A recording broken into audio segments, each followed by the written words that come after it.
फिलहाल आप देख रहे हैं बजरंगी लाल यूपीपीसीएल यूट्यूब चैनल। इससे पहले की क्लास में हमने ट्रांसफार्मर चैप्टर कंप्लीट कर लिया था, तो आज की क्लास में हम करेंगे डीसी जनरेटर मशीन का भाग प्रारंभ हो गया है। इसके बाद पावर प्लांट, फिर इलेक्ट्रॉनिक्स और टी&डी ट्रांसमिशन डिस्ट्रीब्यूशन। उसके बाद हमारा सिलेबस कंप्लीट हो चुका होगा। तो आज की क्लास में हम डीसी जनरेटर, इसको हिंदी में डिस्ट धारा जनरेटर भी कहा जाता है, वह शुरू करेंगे। तो चलिए शुरू करेंगे, क्या शुरू कर ही दिया है और स्टार्ट करते हैं।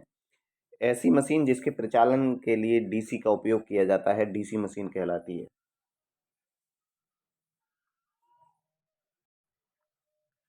हाँ, तो ऐसी मशीन जिसके प्रचालन के लिए डीसी का प्रयोग किया जाता है डीसी मशीन कहलाती है। ये डीसी मशीन की परिभाषा है, ठीक है। उसके बाद डीसी मशीनें मुख्यतः दो प्रकार की होती हैं। एक होता है डीसी जनरेटर और दूसरा होता है डीसी मोटर। जनरेटर क्या करता है? डीसी को उत्पन्न करता है। वह जनरेटर जो डीसी उत्पन्न करे वह डीसी जनरेटर, और वह मोटर जो डीसी पर कार्य करे डीसी मोटर। डीसी मशीन में मुख्यतः दो भाग होते हैं। कॉमनली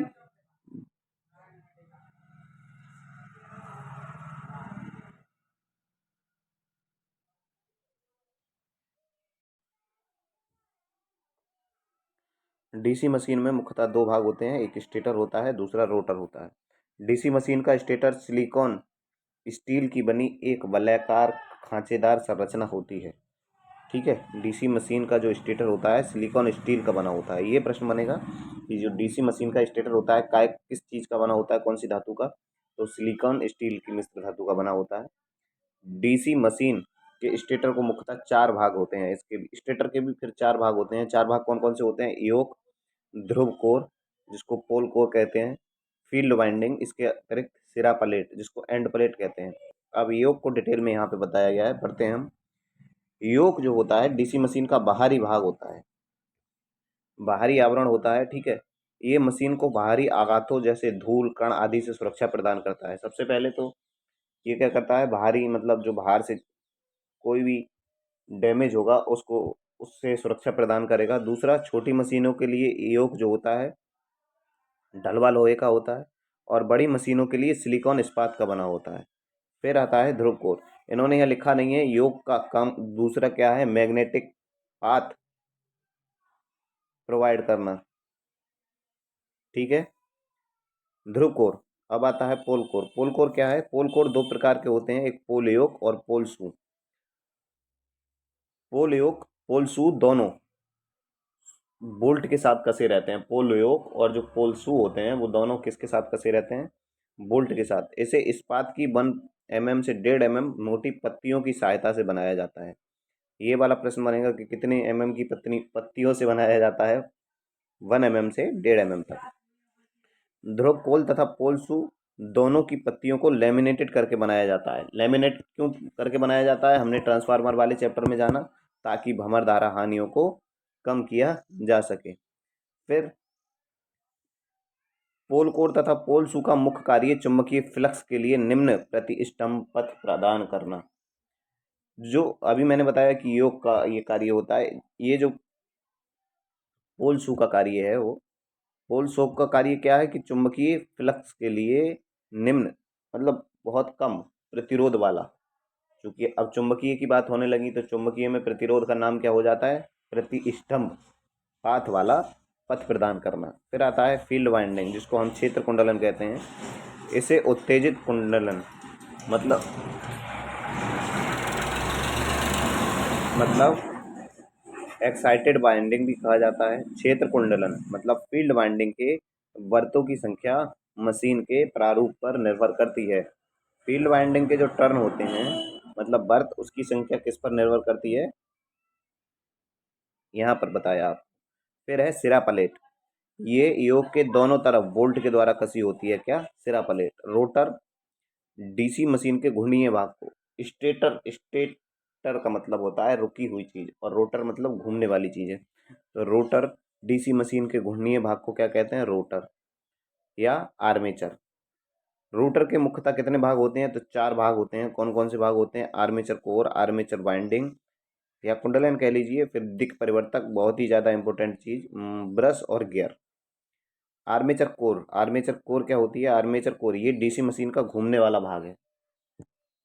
इस पर कितने 0.3 से 0.5 mm तक पतली सिलिकॉन इस्पात की पत्तियों से बनाया जाता है। पतली पतली पत्तियों से क्यों बनाया जाता है? ट्रांसफार्मर वाले चैप्टर में बताया गया था, बताएंगे एक बार आप।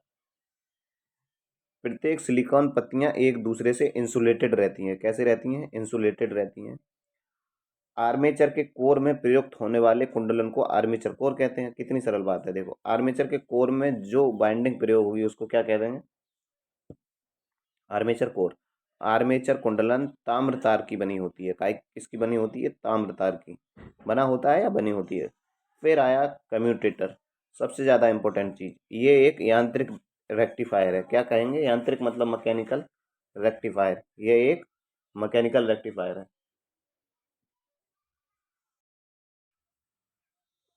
दिक् परिवर्तक कम्यूटेटर ये एक यांत्रिक रेक्टिफायर है। कैसा रेक्टिफायर है? यांत्रिक दृष्टिकारी है। हम्म। हाँ हाँ। एग्जाम में सवाल बनेगा कि दिक् परिवर्तक कैसा रेक्टिफायर है, मैकेनिकल है, इलेक्ट्रिकल है या इलेक्ट्रोमैकेनिकल है, ऐसे करके, तो वहां पर याद रखेंगे ये मैकेनिकल रेक्टिफायर है, मतलब यांत्रिक दृष्टिकारी है। दिक् परिवर्तक का काम क्या होता है? एसी को डीसी में बदलना। ध्यान रखेंगे, चूंकि फ्लक्स तो परिवर्तित होता है, फ्लक्स जो इंड्यूज होता है वो सिर्फ डीसी में नहीं होता है, एसी में इंड्यूज होता है। क्या फ्लक्स?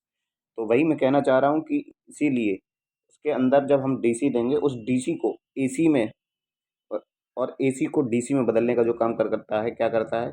दिक् परिवर्तक क्या काम करता है? तो एसी को डीसी में बदलता है। क्या करता है? एसी को डीसी में बदलता है। फिर देख लो जनरेटर के उपयोग। जनरेटर का उपयोग क्या क्या होता है? बूस्टर जनरेटर, मतलब बूस्टर में कौन सा जनरेटर लगता है? तो श्रेणी जनरेटर लगता है। बैटरी चार्जर के लिए कौन सा जनरेटर लगता है? Shunt generator. पूछा जाता है कि बैटरी चार्जिंग में कौन सा जनरेटर प्रयोग किया जाता है? लैंप लोड के लिए कम्यूलेटिव कंपाउंड जनरेटर का प्रयोग करते हैं। अधिक दूरी की आपूर्ति, मतलब ज़्यादा दूर आपूर्ति भेजनी हो तो उसके लिए ओवर कंपाउंड जनरेटर का प्रयोग करेंगे। एक्साइटेटर, उत्तेजक के रूप में शंट जनरेटर का प्रयोग करेंगे। और वेल्डिंग में डिफरेंशियल जनरेटर का प्रयोग किया जाएगा। अब अगला भाग है कार्बन ब्रुश, बहुत ही ज़्यादा जरूरी भाग है। कार्बन ब्रुशों का काम क्या होता है? ये विद्युत मशीनों के दिक् परिवर्तक तथा बाहरी परपथ के बीच संयोजन का कार्य करते हैं। तो प्रश्न बने कि जो कार्बन ब्रुश होते हैं कहाँ लगे होते हैं और किस किस के बीच लगे होते हैं। ध्यान रखेंगे, कम्यूटेटर मतलब दिक् परिवर्तक, और बाहरी जो सर्किट उठता है उसके बीच किसका कार्य, कनेक्शन का काम जो करते हैं कार्बन ब्रुश करते हैं। इसके नाम से ही प्रदर्शित है कार्बन, तो ये बने होंगे कार्बन के। कार्बन ब्रुश का मुख्य उद्देश्य कार्य दिशा के दौरान उत्पन्न होने वाली चिंगारियों को रोकना है। तो मतलब जब जब मतलब काम कर रहे हो तो उस समय जो चिंगारियां उत्पन्न होंगी, उन चिंगारियों को कम करने का काम किसका होता है? कार्बन ब्रश का। फिर देखो, डीसी मशीन सामान्यतः स्वतः स्टार्ट होती हैं।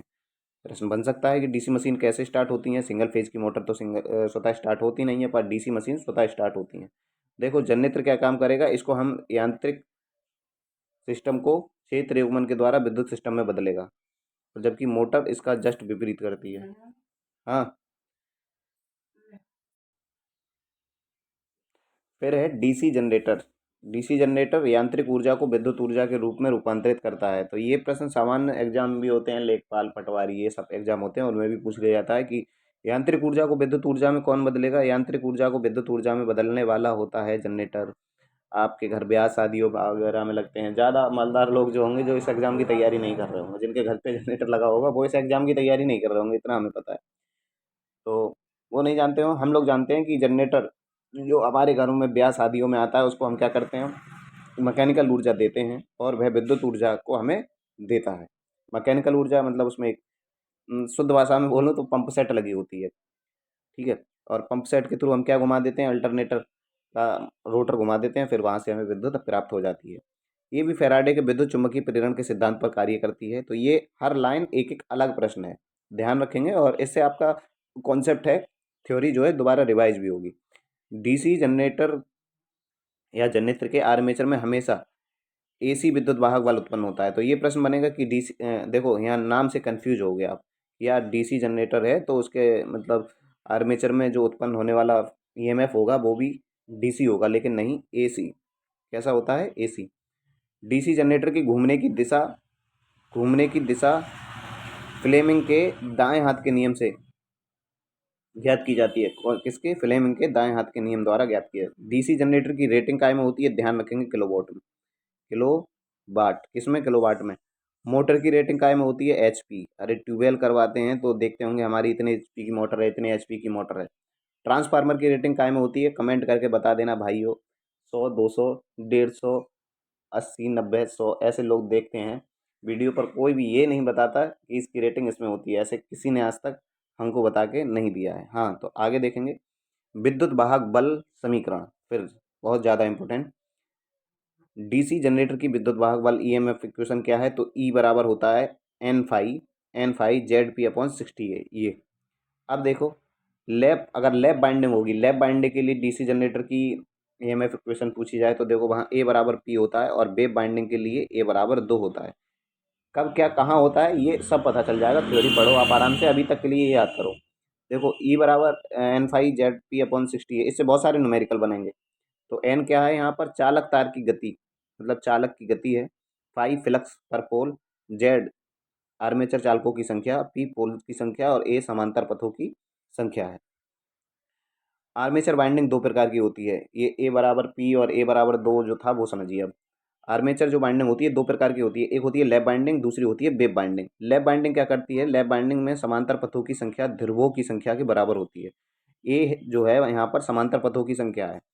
जब ए बराबर पी हो जाएगा मतलब कि समांतर पथों की संख्या ध्रुवों की संख्या के बराबर है। इसको प्रयोग कब करते हैं? इसमें समांतर पथों की संख्या समानता विवरसों की संख्या के समान होती है। लैप बाइंडिंग का प्रयोग निम्न वोल्टेज, ध्यान रखेंगे ये प्रश्न बनते हैं, अलग अलग प्रश्न है ये और कंफ्यूज करने वाला प्रश्न है। लैप बाइंडिंग का जो प्रयोग करते हैं निम्न वोल्टेज के लिए और उच्च धारा के लिए। तो देखो, जब LAP आए लैप, तो याद रखो, दूसरे कलर से ले लूँगा, यहाँ से दूसरा कलर ले लिया। LAP आए मतलब ए बराबर पी, ठीक। लैप, और वेव लिखा जाएगा ऐसे, वेव। इसमें चूंकि चार अक्षर हैं तो इसमें ए बराबर कितना होगा? 2। चार का आधा 2 होता है, ठीक है। तो यहाँ पर याद रखेंगे ये निम्न वोल्टेज के लिए, और चार अक्षर वाला उच्च वोल्टेज के लिए। जब वोल्टेज निम्न होगा तो धारा का मान क्या हो जाएगा? उच्च। आगे देखेंगे।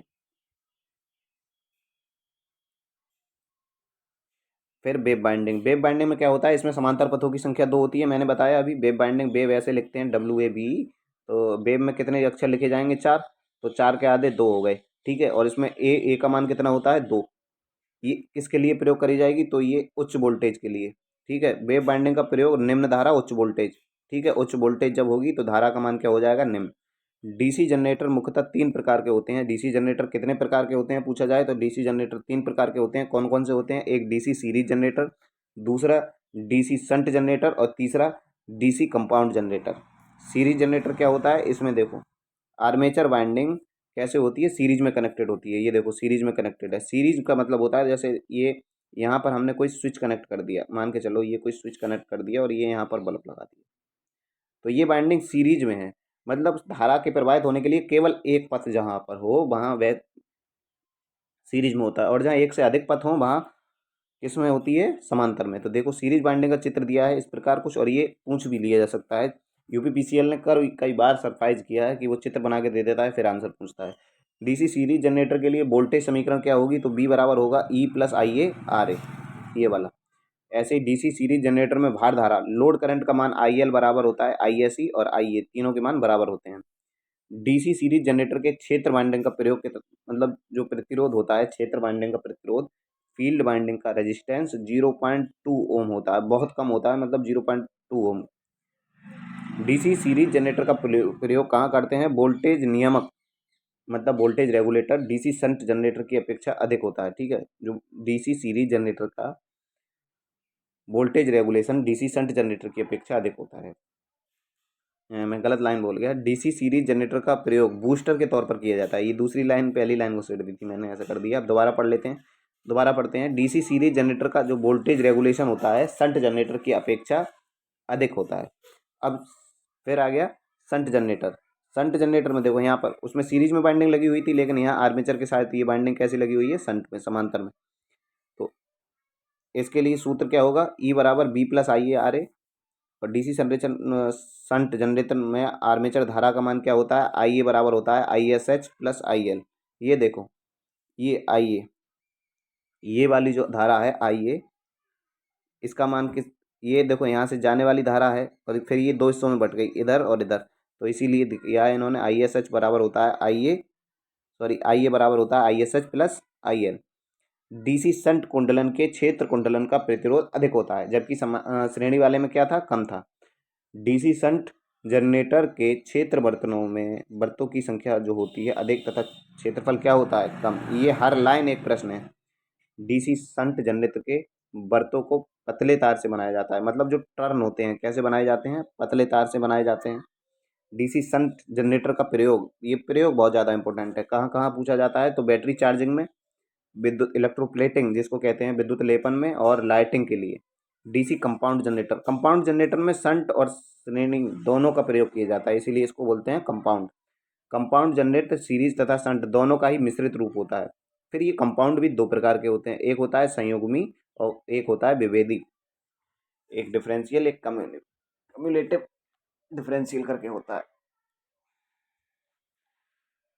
लॉन्ग शंट श्रेणी जनरेटर में शंट कुंडलन आर्मेचर के शंट में तथा सीरीज कुंडलन आर्मेचर के सीरीज में जुड़ी होती है, ठीक है। फिर है शंट श्रेणी जनरेटर में शंट कुंडलन आर्मेचर के शंट में तथा सीरीज कुंडलन आर्मेचर के सीरीज में जुड़ी होती है, ये वाली लाइन। संयुग्मी कंपाउंड जनरेटर में दोनों युग्मों का फ्लक्स एक दूसरे के सहयोगी का गुण रखता है, देखो ये वाली लाइन, ये वाली याद करेंगे।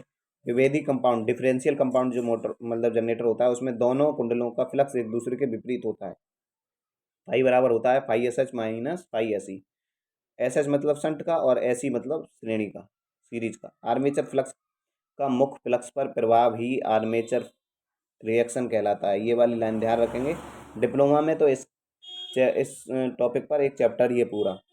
फिर है देखो आर्मेचर प्रभाव मुख्य क्षेत्र जो मुख्य फ्लक्स होता है उसको कम कर देता है और फ्लक्स में विरूपण जिसको डिस्ट्रक्शन कहते हैं उसको उत्पन्न करता है। आर्मेचर रिएक्शन दो प्रभाव करता है, क्या करता है, आर्मेचर रिएक्शन के दो प्रमुख प्रभाव हैं, कौन कौन से, एक उत्पन्न वोल्टेज को कम कर देगा और वृत्त में स्पार्किंग उत्पन्न करेगा।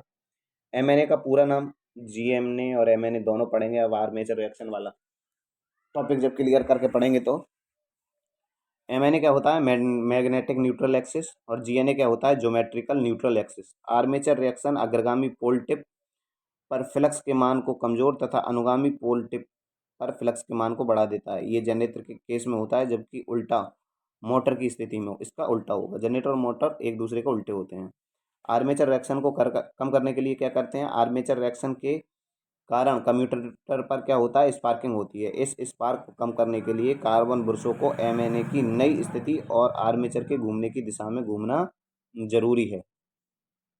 चैप्टर थोड़ा टिपिकल है, आसानी से समझ में आएगा नहीं, इसीलिए दो बार देखिए आराम से इस क्लास को। क्षेत्र कुंडलों के बर्तों की संख्या मतलब टर्न की संख्या को बढ़ाकर इस प्रभाव को कम किया जा सकता है। तो पूछा कि आर्मेचर रिएक्शन को कम कैसे करेंगे, तो फील्ड वाइंडिंग के जो टर्न होंगे उसकी संख्या बढ़ा देंगे। फिर है कंपनसेटिंग बाइंडिंग, समकारी कुंडलन का प्रयोग करके। कंपनसेटिंग बाइंडिंग का भी प्रयोग हम किसको, आर्मेचर रिएक्शन को कम करने के लिए करते हैं। डीसी जनरेटर के कम्यूटेशन प्रक्रिया को सुधारने के लिए इंटरपोल का प्रयोग किया जाता है। इंटरपोल का प्रयोग क्यों करते हैं, कम्यूटेशन को इम्प्रूव करने के लिए। डीसी जनरेटर के लिए कुछ आवश्यक शर्तें हैं, कौन कौन सी आवश्यक शर्तें हैं। डीसी जनरेटर के क्षेत्र सिस्टम में कुछ चुंबक तत्व का अंश जिसको रेजिडुअल मैग्नेटिज्म कहते हैं अवश्य होना चाहिए। क्षेत्र कुंडलन का संयोजन आर्मेचर कुंडलन के साथ सही से होना चाहिए। क्रिटिकल क्षेत्र प्रतिरोध का मान क्षेत्र प्रतिरोध से अधिक होना चाहिए। क्रिटिकल भार प्रतिरोध का मान भार प्रतिरोध की अपेक्षा कम होना चाहिए। डीसी जनरेटर के जो हैं अभिलक्षण, फिर देखो अभिलक्षण कौन कौन से हैं, एक नो लोड पर, एक आंतरिक अभिलक्षण, एक बाहरी अभिलक्षण। कुछ याद नहीं करना है इसमें, ये याद कर लेना है कौन से किस किस के बीच खींचे जाते हैं। निर्वार अभिलक्षण को चुंबकीय अभिलक्षण तथा बीएच भार अभिलक्षण भी और खुला भार अभिलक्षण आदि नामों से जाना जाता है। देखो जो नो लोड पर होंगे उन अभिलक्षणों को तीन नाम से जाना जाता है, मैग्नेटिक अभिलक्षण और खुला परिपथ अभिलक्षण। यह अभिलक्षण क्षण का वक्र निर्भर विद्युत वाहक बल मतलब नो लोड ईएमएफ और फील्ड करंट के बीच बनाया जाता है। देखो नो लोड ईएमएफ और फील्ड करंट के बीच ये कुछ इस प्रकार से बनते हैं। फिर है आंतरिक अभिलक्षण, आंतरिक अभिलक्षण का वक्र उत्पन्न विद्युत वाहक बल ईजी तथा आर्मेचर धारा के बीच खींचा जाता है। ये उत्पन्न विद्युत वाहक बल और ये है आर्मेचर धारा, मतलब फील्ड करंट। कुछ इस प्रकार से बनते हैं। फिर हैं बाहरी अभिलक्षण। बाहरी अभिलक्षण कैसे होते हैं? बाहरी अभिलक्षण, ये अभिलक्षण वक्र सिरा वोल्टेज तथा भार धारा के बीच खींचा जाता है। मतलब सिरा वोल्टेज और लोड करंट के बीच। तो ये कुछ इस प्रकार से आते हैं ये, ठीक है। अगला देखेंगे, डीसी जनरेटर में निर्भर वोल्टेज का उत्पन्न विद्युत वाहक बल ईजी के मान से सदैव अधिक होता है, ठीक है। निर्भर जो ईएमएफ का मान होता है, विद्युत वाहक बल उत्पन्न ईएमएफ के मान से हमेशा अधिक होगा। आगे देखो, डीसी जनरेटर के आंतरिक अभिलक्षणों में आर्मेचर रिएक्शन के कारण वोल्टेज ड्रॉप होता है। फिर उत्पन्न वोल्टेज विद्युत वाहक बल ईजी का मान हमेशा सिरा वोल्टेज से अधिक होगा। डीसी जनरेटर के बाहरी अभिलक्षण आईएआरए वोल्टेज ड्रॉप होता है। वोल्टेज रेगुलेशन वही ट्रांसफार्मर वाला है, याद कर लेंगे। डीसी जनरेटर में वोल्टेज रेगुलेशन निर्भर वोल्टेज, मैंने बताया निर्भर voltage minus full load voltage upon full load voltage भार के अनुपात के बराबर होता है। इसको परसेंटेज में हमेशा लिखा जाता है। डीसी मोटर में होने वाली हानियाँ कौन कौन सी होती हैं? 3 प्रकार की होती हैं, ताम्र हानियाँ, लौह हानियाँ और यांत्रिक हानि। ताम्र हानियाँ कौन कौन सी होती हैं? जो ताम्र हानियाँ मोटर के वाइंडिंग में जो होती हैं, मोटर नहीं सॉरी जनरेटर की वाइंडिंग में जो होती हैं, आर्मेचर ताम्र हानियाँ, शंट क्षेत्र ताम्र हानियाँ और श्रेणी ताम्र हानियाँ, तीनों हानियाँ बता दी। लौह हानियाँ कौन सी हैं? तो लौह हानियाँ हैं ये डीसी मोटर के आर्मेचर में होती हैं। लौह हानियाँ कोर हानियाँ स्थिर हानियों के नाम से भी जानी जाती हैं। लौह हानियाँ 2 प्रकार की होती हैं, कौन कौन सी? एक भंवरधारा हानि, शैथिल हानि। भंवरधारा हानियों के लिए सूत्र याद कर लो, डायरेक्ट सूत्र पूछा जाता है इससे, और ज़्यादा टफ पेपर बना तो इस पे न्यूमेरिकल बनेंगे। शैथिल हानियों के लिए ये सूत्र है। फिर देखो यांत्रिक हानियाँ, ये हानि डीसी मोटर में घर्षण तत्व के कारण होती हैं। तो पूछा जाए कि डीसी मोटर में घर्षण के कारण कौन सी हानियाँ होती हैं, तो यांत्रिक हानियाँ होती हैं। घर्षण हानियाँ, बेयरिंग घर्षण तथा ब्रश घर्षण के कारण होने वाली हानियाँ घर्षण हानियाँ। वायु हानियाँ कौन सी हानि होती हैं? वायु घर्षण के कारण जो हानियाँ उत्पन्न होती हैं उनको वायु घर्षण हानियाँ कहते हैं। डीसी मोटर में लौह हानि, यांत्रिक हानि तथा शंट क्षेत्र हानि स्थिर हानि के अंतर्गत आती हैं। डीसी मोटर में आर्मेचर ताम्र हानियाँ एवं क्षेत्र तथा हानियाँ प्रवृत्ति हानियों के अंतर्गत आता है। डीसी मोटर में लौह हानियाँ और यांत्रिक हानियों को सामूहिक रूप से स्ट्रे हानियाँ कहा जाता है। ये वाली लाइन इंपोर्टेंट है। डीसी मोटर में जो दोनों हानियों को सामूहिक रूप से कौन सी हानि कह देते हैं, तो स्ट्रे हानि। डीसी मोटर में अधिकतम दक्षता की स्थिति में स्थिर हानियाँ बराबर परिवर्तित हानियाँ, यह ट्रांसफार्मर के लिए भी यही था। डीसी मोटर में समांतर प्रचालन के लिए, समांतर में जब कई सारी मोटर चलाएंगे तो क्या क्या जरूरी है, सॉरी मोटर नहीं है जनरेटर है। डीसी जनरेटर में समांतर प्रचालन के लिए शर्तें कौन कौन सी हैं? दोनों जनरेटर के सिरों की वोल्टता सेम हो, दोनों जनरेटर की ध्रुवता सेम हो, दोनों का वोल्टेज ड्रॉप अभिलक्षण दोनों जनरेटरों का समान हो, ठीक है। अब देखो इसका गणितीय रूप कुछ इस प्रकार है। I1 बराबर क्या होता है? I1 अपॉन I2 बराबर EG minus B EG2 minus B into RA2 upon RA1, ठीक है। वोल्टेज रेगुलेशन का मान जितना कम होगा उस मशीन का प्रचालन उतना ही अच्छा होता है। डीसी मशीन की दक्षता देख लो, यांत्रिक शक्ति, विद्युत शक्ति, ओवरऑल दक्षता। दक्षता के लिए ये सूत्र याद कर लो, बहुत ज़्यादा बनता है, इस पे न्यूमेरिकल भी बनेगा। दक्षता ये इफिशियंसी बराबर आउटपुट अपॉन इनपुट गुणा 100। यांत्रिक दक्षता क्या होती है? ईएमएफ गुणा आईए। इस सूत्र पर प्रश्न बनते हैं। ईएमएफ गुणा आईए बीएचपी गुणा 746। विद्युत दक्षता VL इंटू IL EMF गुणा IA। व्यवसाय क्या? ओवरऑल दक्षता, इसके लिए ये सूत्र है BL IL BHP गुणा 746। लो व घर्षण हानि BHP गुणा 746 माइनस EAIA।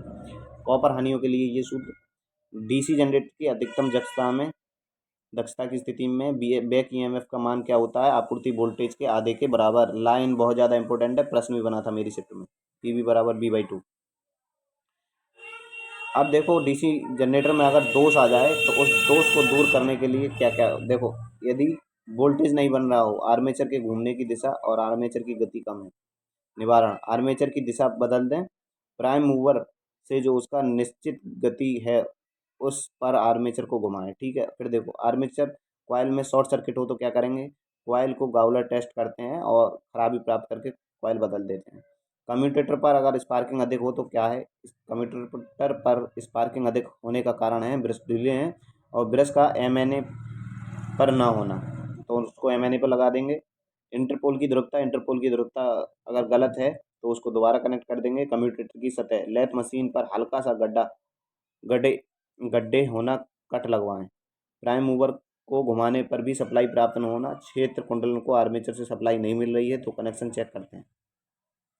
थ्योरी हो गई भैया खत्म। अब इसके न्यूमेरिकल और क्वेश्चन शुरू हो गए, तो क्वेश्चन करते हैं। देखो डीसी मशीन में ए का मान 2 होता है, हमने बताया एल ए पी। लैप में तो क्या होता है, ए और पी बराबर होते हैं। वेब में वेब कहाँ पे लिखा है, वेब ये लिखा है वेब, ठीक है। सेपरेटली एक्साइटेड और सेल्फ एक्साइटेड, ये किस प्रकार की मशीनें हैं, ये किस प्रकार की डीसी मशीनें हैं, ठीक है। फिर देखो डीसी सर्वो मोटर का प्रयोग कहाँ होता है, तो डीसी सर्वो मोटर का प्रयोग होता है पूर्णतः कंट्रोल डीसी कंट्रोल सिस्टम में, पूर्ण डीसी कंट्रोल सिस्टम में। असंतृप्त डीसी मशीन की आर्मेचर प्रतिक्रिया कैसी होती है, क्रॉस मैग्नेटाइज। फिर देखो डीसी शंट जनरेटर में अवशिष्ट चुंबक तत्व को पुनः प्राप्त करने के लिए क्या करें, शंट क्षेत्र को बैटरी से जोड़कर छोड़ दें। जनरेटर को कुछ समय लोड रहित अवस्था में चलाकर शंट क्षेत्र को ग्राउंड करके जनरेटर के घूमने की दिशा विपरीत करके बैटरी से जोड़कर कुछ देर के लिए छोड़ देंगे तो उसमें अवशिष्ट चुंबक तत्व जो है प्राप्त हो जाएगा। लैप बाइंडिंग में ब्रशों की संख्या सदैव पोल की संख्या के क्या होती है, बराबर, जिसको समान भी कह सकते हैं। भार रहित डीसी मशीन में चुंबकीय उदासीन अक्ष क्या होता है, देखिए चुंबकीय उदासीन अक्ष ज्यामितीय उदासीन अक्ष के संपाती होता है। क्या होता है, ज्यामितीय उदासीन अक्ष। एमएनए और जीएनए जो पढ़ रहे थे थ्योरी के दौरान, कमजोर दिक् परिवर्तन मतलब वीक कम्युनिकेशन का परिमाण मतलब परिणाम क्या होगा, ब्रश के पश्च सिरे में स्पार्किंग होगी, कहाँ होगी, पिछले सिरे में। डीसी मशीन में पोल शू निम्न हेतु पटलित किए जाते हैं। पटलित क्यों किए जाते हैं, भंवरधारा हानियों को कम करने के। पटलित जहां शब्द आ जाए वहां भंवरधारा हानियां आंसर होगा।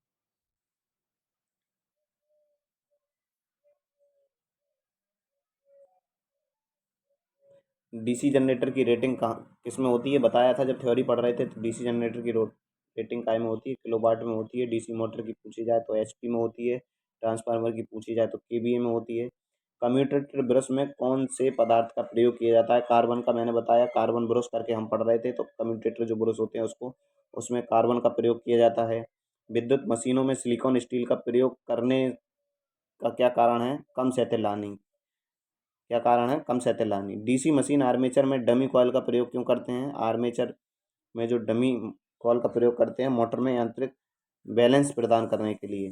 14वां प्रश्न है, पूर्ण भार और अति यौगिक डीसी जनरेटर का वोल्टेज रेम जो रेगुलेशन होगा कैसा होगा, वोल्टेज नियमन ऋणात्मक होगा, कैसा होगा, ऋणात्मक।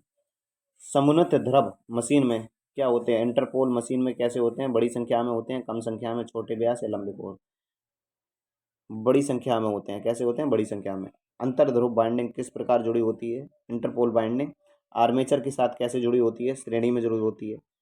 आगे देखेंगे डीसी जनरेटर में दिक् परिवर्तक का प्रयोग किसके लिए किया जाता है, कम्यूटेटर एसी आर्मेचर धारा को डीसी में बदलना।